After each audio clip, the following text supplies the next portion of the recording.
Good evening, buenas noches, and thank you for tuning in. On behalf of all of us at the locally based, independently owned bookstore, Books and Books in Miami, Florida, and in partnership with Miami Book Fair, it's my pleasure to welcome you to a virtual evening with Anne Hood and Laura Lippman to discuss Fly Girl, a memoir, published by our friends at W. Norton and Company. Anne Hood is the author of the best-selling novels The Book That Matters Most, The Obituary Writer, and The Knitting Circle, and the memoir Comfort, A Journey Through Grief. Her most recent book is the memoir Kitchen Yarns, Notes on Life, Love, and Food. To moderate tonight's conversation, we are also joined by Laura Lippman, who has been recognized as a distinctive voice in mystery fiction and named one of the essential crime writers of the last 100 years. Everyone from Roxane Gay to Stephen King, Washington Post, and Wall Street Journal have raved about her writing. In addition to brilliant novels, Laura also writes amazing essays that have been published by Long Reads and praised by the LA Times, New York Times, Chicago Tribune, and Boston Globe, among others. Throughout this evening's broadcast, you're invited to ask questions by using the Ask a Question feature at the bottom of your screen, and please order your copy of Fly Girl from Books and Books below by pressing the green button. We appreciate each and every order and the generous donations from viewers everywhere. And now, without further ado, I'd like to welcome my guests to the virtual stage.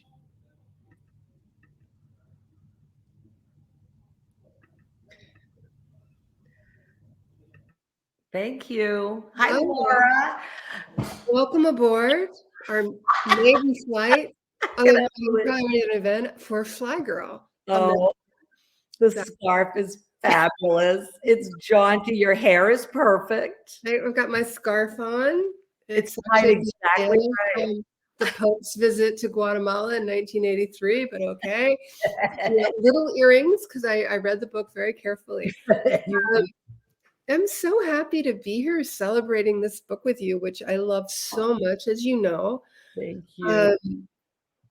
I think the first thing I want to talk about, well, actually, it's in the book, but I want you to talk about that first flight, because we're both from a generation where our kids got on airplanes as very young children. Yeah. Neither one of our daughters, actually even Sam, doesn't remember the first time they were on an airplane. But you and we come from a generation where that first flight was so distinctive and amazing and glamorous.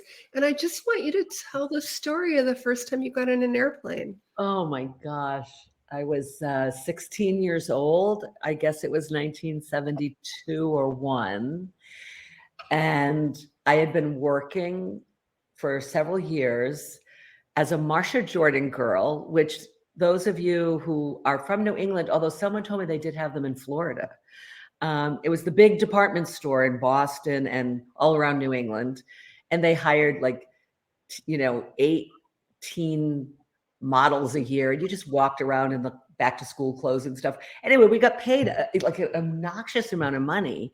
And I just went every Friday and put it in my bank account. They stamped the savings book. And I'm watching this thing grow. And I say to my friend Nancy, who had her own bank account from scooping ice cream at the ice cream shop at the mall, I said, we should go away. And she went to her mother because her mother was the pushover. And I went to my father because my father was the pushover.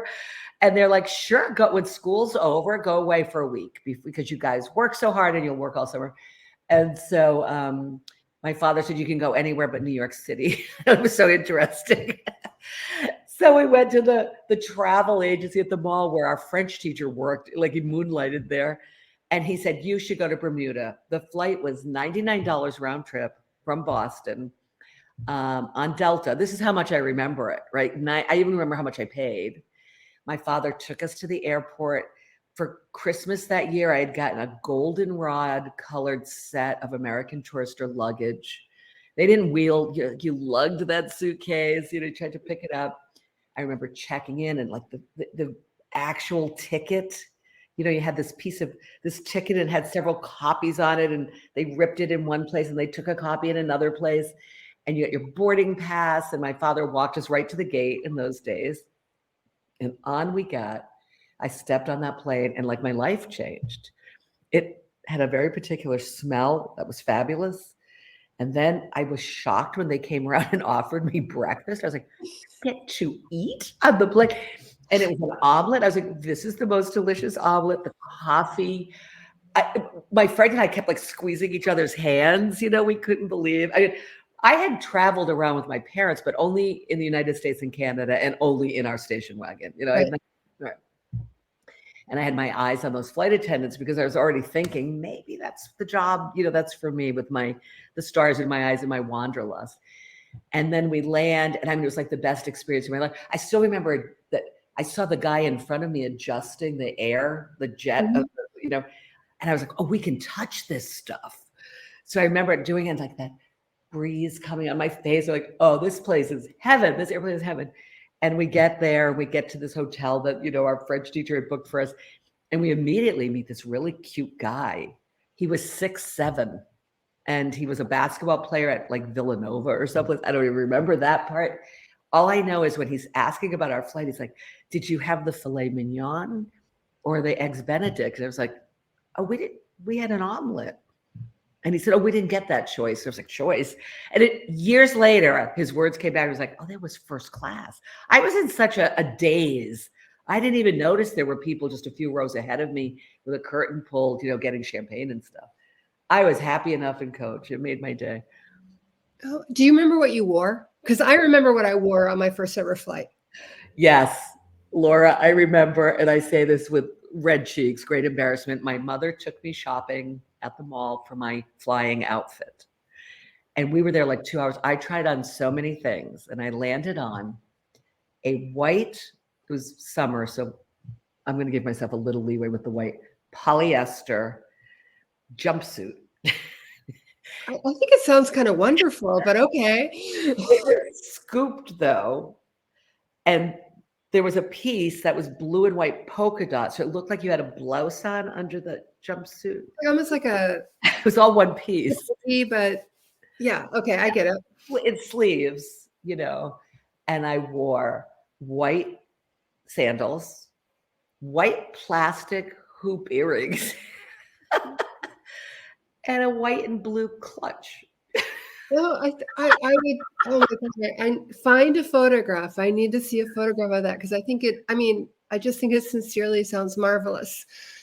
What did you wear? I have to know. Oh, okay. So I was only 10 years old the first time I flew. It was to Atlanta, where we always drove normally, which is like a 12. And I had a sleeveless. It was a hand-me-down because I was the younger of two sisters. It was a sleeveless, vertically striped blue and orange airline ship dress with a matching scarf. Oh my God, that sounds really nice. So glamorous. Oh my God. For the hour-and-a-half flight to Atlanta. I love it. So now that we've established sort of like this little, I'm really interested, even though, obviously to some extent you answer all these questions in the book, but I want people to buy this book and read it because it's so amazing. I'm sort of interested in why you wanted to write this book now. If I've got my math right, you would have started this before the pandemic, right? You would have started this at a time when travel did not seem so far out of reach to people. But I'm really curious about why you decided to write this particular memoir when you wrote it. So it was it was the summer before the pandemic. So it was 2019. And I was talking to someone forgettable. And I did that thing, like Laura, that you're sort of obliquely referenced as the person who perks up whenever I say, Yeah, I know. I am. I do love it when you tell your stories. And I realized that I was in some social, arena, and somebody asked me what I did, and I said I was a writer, and like their eyes glazed over, whatever, whatever you, or they'll say like, "Have I ever read you?" Like do I know you? Do I know you? I've heard of you? Yeah, and if the answer is maybe not, they want nothing to do with you. So you just go, yes, I am David Baldacci. How are you? The king. But I had that experience for the, I don't know, millionth time that as the conversation went and I said something and like what do you mean? And I was a flight attendant, and everybody perked up, and I started telling my stories. And I guess it just sort of, even though it had happened so many times, I guess it just sort of stuck that time.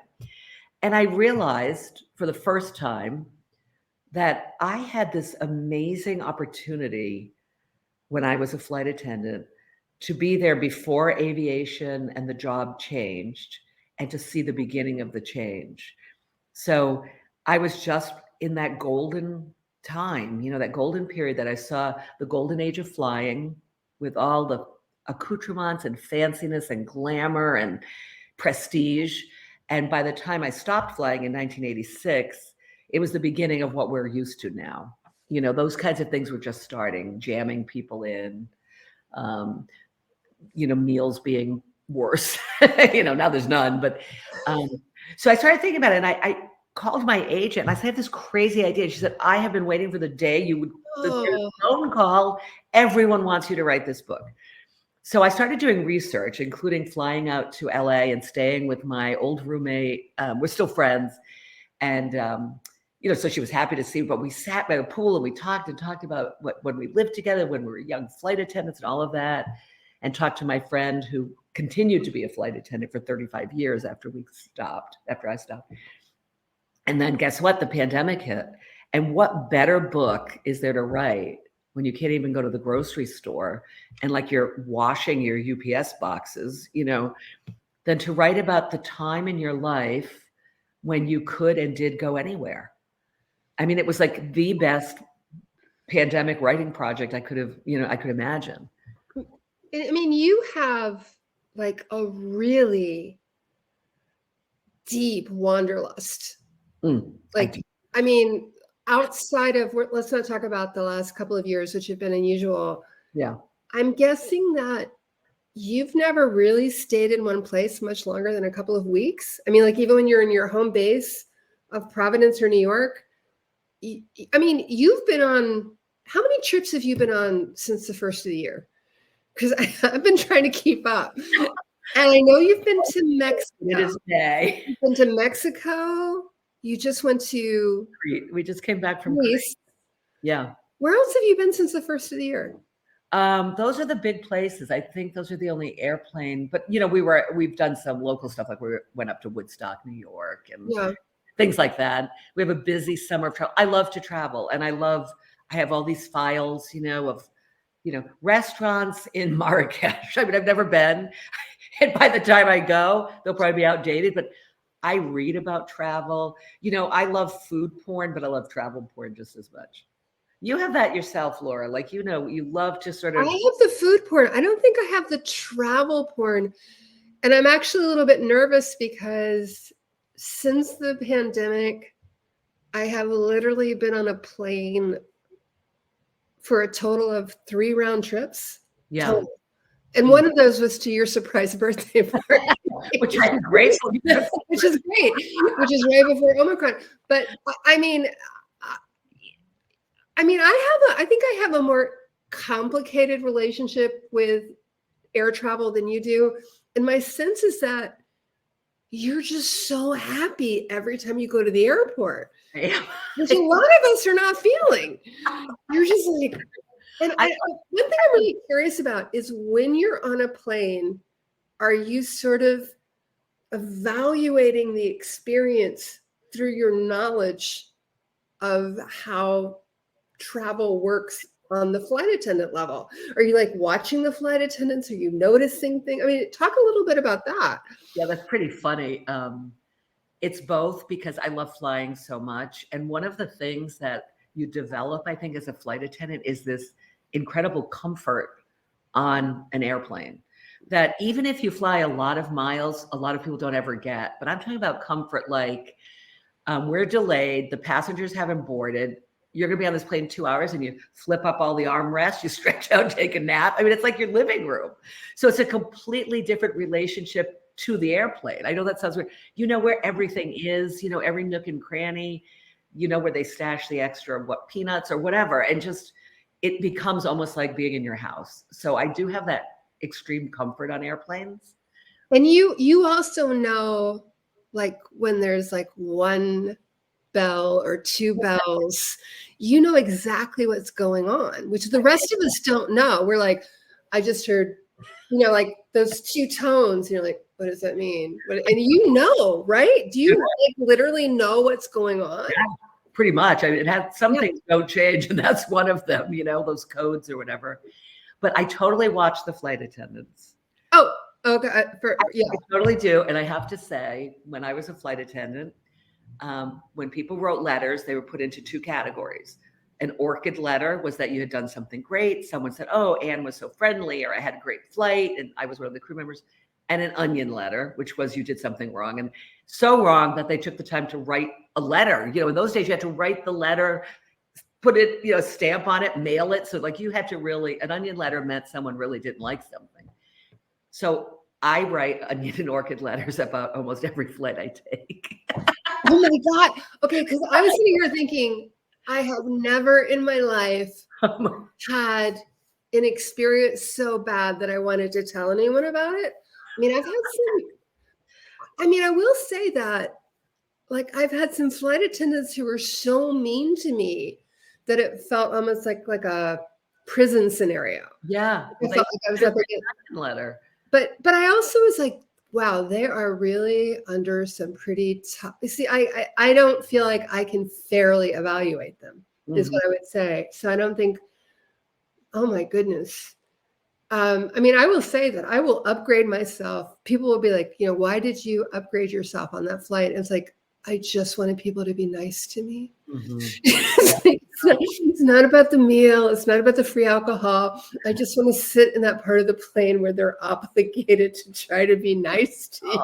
Oh, sweetie. We went on this flight to Crete. So we flew in and out of Athens and then connected to Crete. That flight to Athens is really long. And we didn't upgrade because, it is so long. And the flight over, the crew, they were perfect. And to me, a perfect crew is friendly but professional and efficient without making you feel their efficiency. Like they just anticipate your needs. You don't feel rushed, just like when you're in a restaurant. Well, on the way back, the flight was actually slightly longer, maybe an hour or 2 longer. They had us fed and picked up in like record time. Michael went looking for a cocktail and they kind of reprimanded him. They were like, we don't have that. We have Bailey's Irish cream. And he was like, I don't want Bailey's Irish cream. And he came back, she was so mean to me. I was like, oh, the onion letter's going. And so I wrote the orchid for the crew over and 2 in particular, and the onion for the crew coming back. So this is going to sound like a bit of a weird tangent segue. Are you watching the TV show, The Flight Attendant? I'm not watching it. I'll tell you why. So Chris Bojalian, who wrote the book, is a friend of mine, the loveliest man on the planet. I couldn't read a book, The Flight Attendant, when I was kind of thinking about, I knew it was fiction. It's that kind of thing where I'm just like staying away from that. And similarly, when the show started, I was like, I'm just not going to do that. And now it's enough time has passed. Maybe I'll start. But I purposely kind of avoided that. Unless, and I think I know you really well, unless you are in fact a CIA operative or human asset, I don't think it's going to seem that similar. Anyway, as someone who knows your work really well, has read, I think, almost everything you've written, one of the things that struck me about this, coupled with Kitchen Yarns, is that in the past couple of years, you've had the opportunity to write about joy, which you've written a lot about grief, and you're known for writing about grief in a very extraordinary, specialized way. And I was kind of curious how it was for you. I found this book very joyous and it celebrates life. And I was wondering if you feel that contrast as much as a reader might, this contrast between writing about grief and writing about something that you wanted to celebrate. That is such a good question, Laura. And it's so interesting that you're asking that question because, I've been doing events for 2 weeks now or something. And I did like a podcast, but it was my 3rd or 4th event.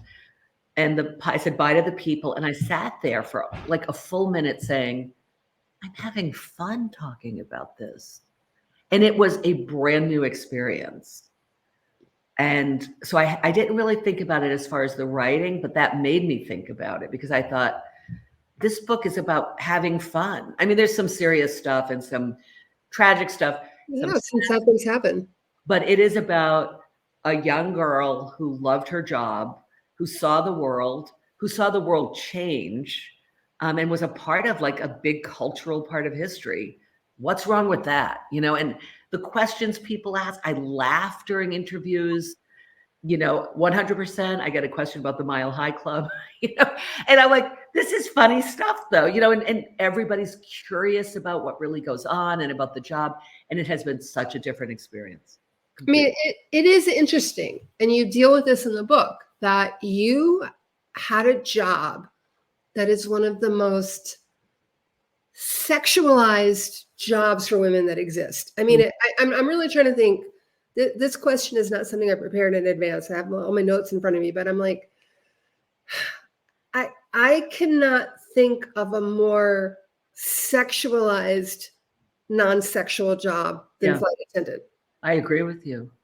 And so that's like something you had to be aware of from the very, I mean, not only when you were writing the book, but when you got the job, I feel like you were dealing with that expectation of coffee, tea, or me, or that's part of why the time in which I flew, which was 1978 to 1986, that's one of the things that made it so interesting. The job was still sexualized. The ads were like National Airlines, I'm Cheryl, fly me. That was an ad that year. Continental had, our stewardesses shake their tails for you. And all these, double entendre, or some more overt than double entendre ads. I knew that. But I also entered where the uniform was a military uniform. Ralph Lauren designed. It was not a sexy one, whereas some airlines still had those. But they were all slowly moving toward that more military, professional look. We were taught when we took first class drink orders for a man, which it was almost always men in first class anyway during that time, how to sit on the arm of the chair, to perch, it was called, to take the order. So you looked sexy. But by the same token, we were fighting the weight requirements. So it was such a contradictory time. And I started when I was 21 years old. And it was a confusing time because like every other person I met that was my age and had my job, we had one foot in that old sexist, misogynist world and one foot in the future. And we were kind of pulled in both directions. So, in the editing process, there were several times when, in particular, my editor's assistant, who's young, she's under 30 for sure, would write, but why didn't you say something about that? It's like, because we didn't. Yeah, Didn't. No, of course not. And I think also one thing that struck me about this book is that for a young woman born at the time you were born, coming up in the family that you came up in,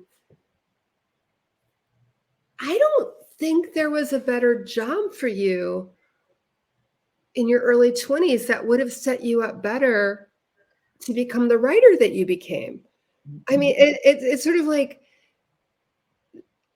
on some level, I think you kind of knew that. I think you knew that, I can be a secretary, I can be a teacher, what are the jobs that are available to me with my 4-year college education? It seems like maybe you knew it really consciously that nothing would set you up better to become the writer that you became than one that threw you out into the world. I did know it consciously. I mean, it was purposeful. I loved the job and I wanted to do the job and I wanted to travel. But I also thought if I didn't have adventures and I didn't see the world, I wouldn't become a writer. I thought those things were connected. As an adult, you know, and having lived the life, you know, lived all these years now, I don't know if I agree with that. Eudora Welty said a writer only needs to sit on her own front porch.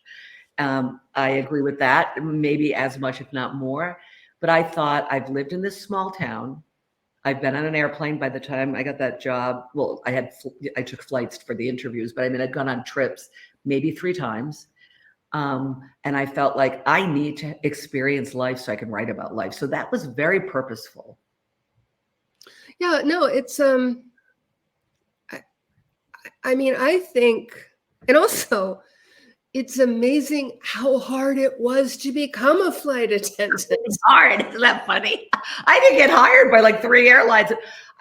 I didn't get hired first. I was like, wait a minute. They're not going to hire me to do this job. This is my plan. I mean, I was scared at a certain point. Eastern Airlines, hello, Miami. Eastern Airlines, no. American Airlines didn't even give me a second interview. Eastern, I got flown to Miami, and, you know, I got fitted for a uniform, and then it all went awry, and I don't know why. But American, I walked in. Hi, I'm Anne. I shook this woman's hand. And she's like, thank you. What have I done? I purposely went to Casual Corner and bought a suit that looked like a flight attendant uniform. You know, I was like, and I remember before I went to that interview, I looked in the, you know, the full length mirror on the back of my bedroom door, like, I am a flight attendant. They are going to hire me. And then it was done in, you know, a minute and a half. Wow.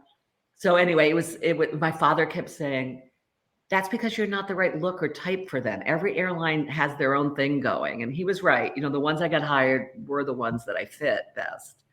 But I wanted TWA or Pan Am. Those were the international ones, you know. I felt bad about your lifetime travel pass. But just to make you, I mean, if this makes you feel, you know, you qualified for this lifetime travel pass and then the airline ceased to exist. I finally qualified for the Southwest Airlines companion pass where someone travels free with you. I qualified for it in February of 2020.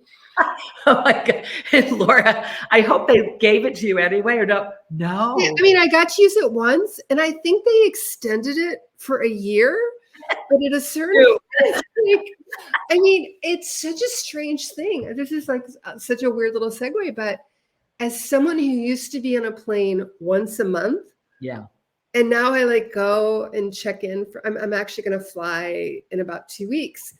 And it's like, you know, you look at your little clicker to flights to A-list, and it's like, what? I need like 30 flights to get back to A-list? I was A-list.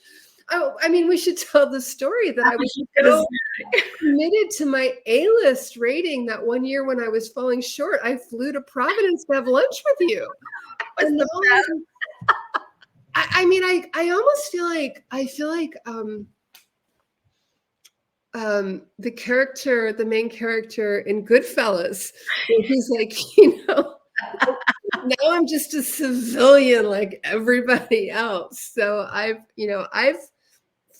feel like you've actually reclaimed your status as a traveler. Oh, I have. Yeah. So it's funny, before Omicron, there was this window where things started opening up. And, you know, I was waking up, it's a Sunday morning, we're like reading the newspaper in bed. And I see online, because I get these travel newsletters, round trip to Madrid, $186. And I looked at Michael, I'm like, we're going to Madrid. 180, that's unheard of. He's like, wait, man. It costs more to take Amtrak from Baltimore to New York, you know? It's like, okay. So we went for like 4 days to Madrid in October, and then everything shut down again in December. So I even squeezed in the first possible glimpse. But I can get you back to A status on Southwest. You just have to come and have lunch with me 40 times. And then you'll be. I just have to fly to Providence once a week for the rest of the year. And you didn't think of that. Yeah. Okay. Mm-hmm. Now I'm glancing down at my notes. What was the hardest part of this book to write? The hardest part was excavating the girl I was. in a way that was believable and true. Believable and true seem the same, but I see them slightly differently. So I could remember, like, my roommate and I, when we first got our passes, because we had to do 6 months of probation, going to London and feeling like we were going on a big trip. And I could remember the funny things that happened and the mistakes we made. But what did I feel about that? Was I scared? Where did the fear and the excitement like overlap, or which took over? And so I spent so much time thinking about it, looking at old ads and looking at, this is what Heathrow Airport looked, thank heavens for Google, but this is what Heathrow Airport looked like in 1979 or whatever. And then I would have this moment where I remembered we were so scared. We didn't have a hotel room. We're standing in Heathrow, and I remember standing there and people from all over like 5 guys in kilts walk by. But I had forgotten that. But like just being in that moment and remembering, I saw my first punk rockers. You know, they had the blue, like those big mohawks. Yeah, definitely. Yeah, I mean, standing in Heathrow and seeing all of the, like, this life pass me by was exciting and paralyzing. So I got to that. So it was really, because I feel like in a way I'm writing about a character. I mean, it's me, but I had to go back to who was I? You know, do you keep journals? No, You're not a journal writer, are you? not at all. That's so interesting. I mean, I thought I wasn't, and then I excavated all these like kind of partially done journals at my office when I was renovating, and I was like, "Oof, this is it's wild." But I mean, I think one either is or isn't a journal keeper. When did you know that your flying days were soon going to be over? Was there a single moment? I didn't reach that moment. We went on strike. It felt like the death of 1,000 cuts for you, which is exactly. And 1986, Carl Icahn, the famous corporate raider, bought TWA with the intention of just selling it off as parts. Like, he didn't really know about airlines. He didn't want to run an airline. And there was one of the most famous labor strikes in airline history was the TWA flight attendants, and we all lost our jobs. And so that really, as someone who came from a strong union background in newspapers, that part of your book really broke my heart, because you did the right thing. Yeah. And you did the principled thing, and that outcome was so sad. That ended my career. I came in from a flight from London. You know, in those days you had the big answering machine blinked how many messages. And I remember kicking on my shoes and hitting it and walking over to get a glass of water or something, and hearing, my cat sitter friend say, "Okay, the cats are good," and some other message. And then the next one, "This is so-and-so from the TWA Flight Attendant Union. As of midnight tonight, we're on strike." And I was like, the fear. I had a co-op on Bleecker Street in Greenwich Village. Now, I was luckier than many flight attendants because I had sold my first novel. So I had a little bit of a cushion. And you really did write a great deal of that novel on your transatlantic flights, right? I'd say upward of 80%. Yeah. Yep. I mean, that's just such an amazing, when you sit there and think about, my path could have gone here, it could have gone there, I imagine that you don't see a better path to becoming the writer you became than being a flight attendant. Like, nothing else would have served you as well. No, it was the perfect job for me. And for me as a writer. Yeah, no, it's okay. I'm going to ask if people have questions. I'm going to see if there are any questions. We're asking for your questions now. I haven't seen any submitted, and it's okay if you're shy, but there are no bad questions. And by the way, in this forum, no one knows who asked the questions, so you could ask anything. That's right. You're invisible. You can ask Anne where she's going. Where are you going next? I bet you already have a trip planned. I have a great trip planned. So Annabelle, my daughter's graduating from high school in June and going off to college in September. Where is she going to college? Can you tell me? Do I know? Sarah Lawrence. Oh my goodness, that's so wonderful. It's like just close enough. So good. Kind of perfect. Oh, I love it. She is like ready to go. She sits at dinner and reads the course catalog out loud.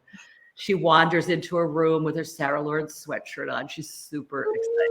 Yeah, super excited. And she had some great choices. She never told us that that was her top one because she was afraid she wouldn't get in. This is the first I'm hearing of it, and I saw you all in December and February, and I thought I was up to date, but it feels like anyway. So kept close to her chest. So she's going, and so my cousins and I are going to take her to Amsterdam for a week. And then we're going from there to Italy, where I will see you. Where you'll see me. Yep. And I'm still trying to figure out whether or not I will be with my daughter, which is I don't know if you'll be solo or not. Wait, we have some questions. Questions. Okay. What was the strangest thing about the job? So I guess I could say one of the strangest things that happened about the job itself, it was just, I think what Laura talked about, like how sexualized it was. I wasn't really used to men saying the things they felt they had the liberty to say to us or assume the things. Like I remember walking down the aisle once, kind of picking up, meal trays. And this businessman is, kind of reclined. He's reading a book. And I had just read that book. And I said, oh, I loved that book. And he lowered it and with complete astonishment said, you read? And you pass over this pretty lightly in the book, which I think is an interesting and good choice, which is you decide not to you decide not to wallow in the grievance. Yeah. And it's not a feminist manifesto. I mean, I say what happened and I address what I said or did, or what I wished I said or did. I mean, as I flew more, I got more confident in being able to respond to things like that and not be a jerk and get fired, because we were always thinking about that. So I think always dealing with that and just the assumptions that you were not very smart and kind of to hear the way some men talk to women in general was very eye-opening and disappointing. So that was probably the strangest part.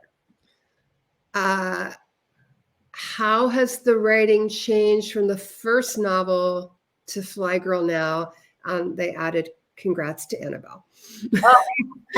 Yeah, I love that. I wish you were here so I could tell her. Well, I hope it's gotten better. I mean, I was very proud of my first book. And, every now and then, if it's like an anniversary for it or something, I'll read from it and I'm not like embarrassed. It was a good novel. It's still in print. Yeah, it's been in print since 1987. It still sells. I mean, so that book did okay. But I think, I'm a more mature person. I write about different topics. I hope my sentences are even better. I teach writing. I think about writing. I write as full time now. So I just hope it's richer and keeps getting better. I know this sounds like no, I mean, I think but that is like the interesting challenge of, I mean, I don't know about you. I have yet to sit down and write a book and be like, well, that was easy. Never. Like, all torture. Yeah, all torture. And I think, and they should be torture. And the minute I ever sit down and write a book and I say that was easy, I'm like, okay, I'm done. It's over because I don't have whatever it takes to do something hard anymore. Yeah, and it isn't. I mean, I think with each new book, you're sort of setting up challenges for yourself that you may not even articulate to yourself, but you're trying something different. You're trying something harder. You don't want to write the same story over and over, right? So with that topic introduced, what's next for you? What are you working on now? I'm really excited. It's finished. I have to do the edits, but a new novel. It's called The Museum of Tears. Museum of Tears. And I have this genre of a novel that isn't a real genre, but there are books that I put in this category, and it's one of those. I call it the Sophie's Choice novel, where a character has made a huge life decision and spends the rest of their life wondering if they did the right thing or the wrong thing. And gosh, so I mean, I know a little bit about it because we're such good friends, but I'm just still super intrigued. I just turned in my edits on Monday and I feel very lost. lost. Now what? I know. Like, Put off the edits. I got the notes, and I haven't even done them yet because I'm like, I'm going to just think about Fly Girl. I have another project. I'm kind of yeah. I would definitely just have Fly Girl in your brain right now, and not even try to do edits until you can just be still again. and be back with the book.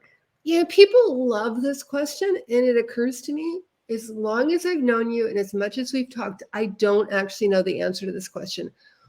Walk me through your like typical writing week, not just a day in your life, but like, how is your writing life structured? Because you travel a lot, you teach some, you've got a complicated life. When do you get the writing done, and how do you make it happen? Okay, I'm going to be completely honest because I'm talking to you, Laura, and to all these people, but I see your beautiful face. Okay, so I am like super lazy in the morning. Laura, we have spent time in a house. I know you're not a morning person. You're not. And I'm the obnoxious. Pancakes, and I know you're reading the books and I'm like pulling myself from the depths, whatever hell I've been in through the night. I don't know. I am blessed that I am married to a man who is exactly like that. So during the week, I get up and I get Annabelle off to school, which is so easy. I mean, she's 18, but I have to make her a lunch, and I have to keep pounding on the door and saying, it's 7 o'clock. That's how I get her off to school. I walk her to the door. She walks to school, off she goes. So I get up at around 6:30, 6:45. But once she's out that door, I immediately return to bed. And Michael and I stay in bed from 7 to 7:30 to 10 o'clock. I think this is actually wonderful. I mean, I get up at 5:30, and I'm just by 10 o'clock. You're ready for a nap. 10 o'clock is done. I'm like 10 o'clock. 10 o'clock is like, that's when I'm like making my.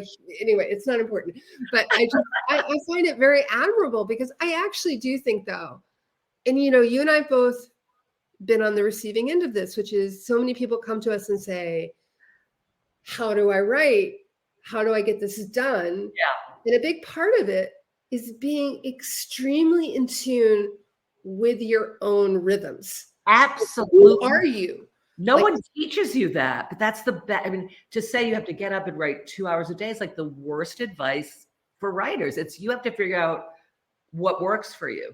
So Michael gets to his desk at 10, and we have read, I read like 3 newspapers, and we do spelling bee, we do Wordle, we do all those things together. I do Wordle, I still do bee. 10 o'clock, he's at his desk. I take another hour. That's when I'll maybe have an English muffin or whatever I do. Call my cousins because I have to check in every day, talk to people on the phone. So I sit down at 11 basically, and I work till 1 or 2. And then I'm done. I just want to say is a lot. And I this is something that I think we're both kind of embarrassed about, because it makes us sound like such slackers. But 3 hours of writing a day, 3 hours of at your desk writing. Yep. Because the fact of the matter is the rest of the day, I've learned to describe my writing brain is like an app that I never remember to quit.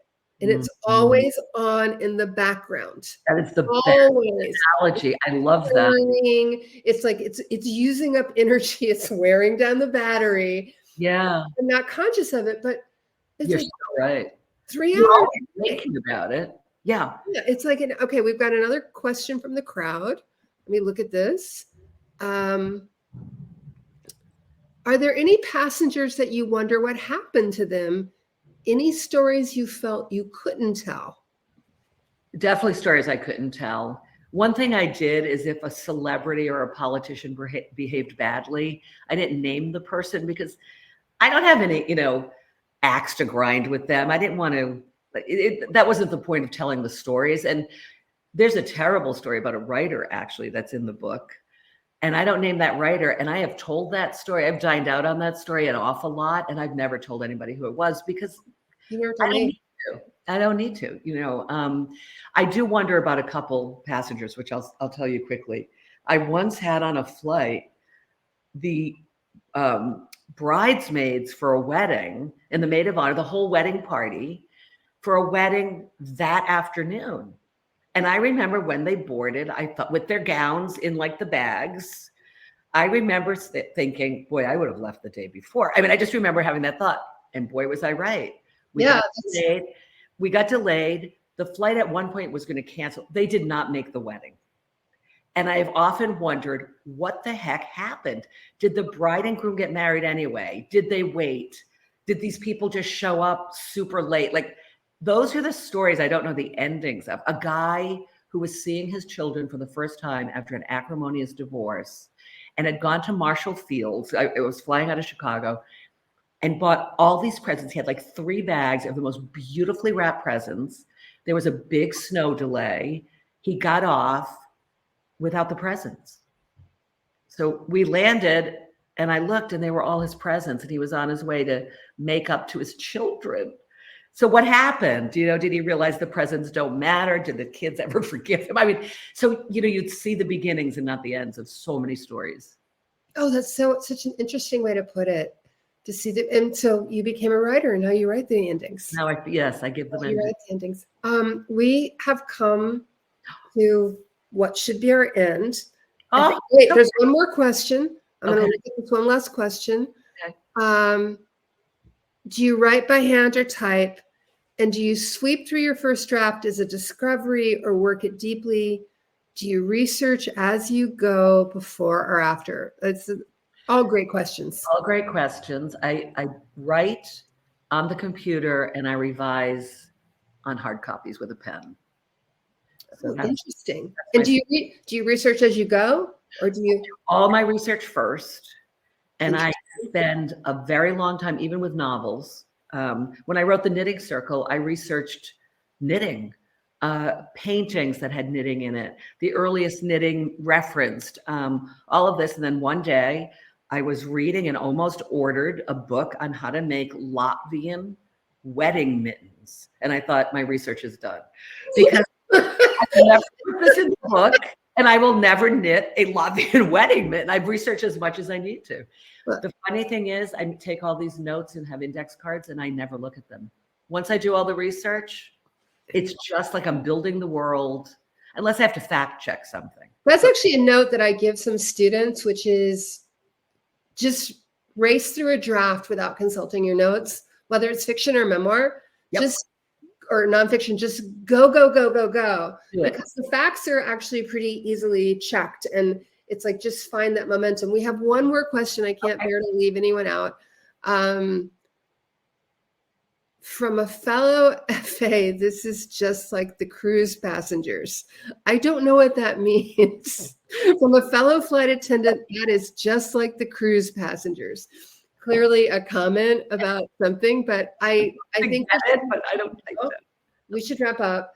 Okay, we're getting a delight for me because I have not seen you since February, which is a while for us. We're gonna make that. We're gonna change that. We'll see you in July, maybe sometime in between. Who knows? But Fly Girl, I adored it. I found it an incredible call to adventure. And my own life was not as adventurous as Anne's. And I was like, wow, I wish I had been this person when I was in my 20s, but I wasn't. It is what it is. It's a beautiful book. I loved it so much. It's just joy. And it just jumps off the page. So, y'all want this book?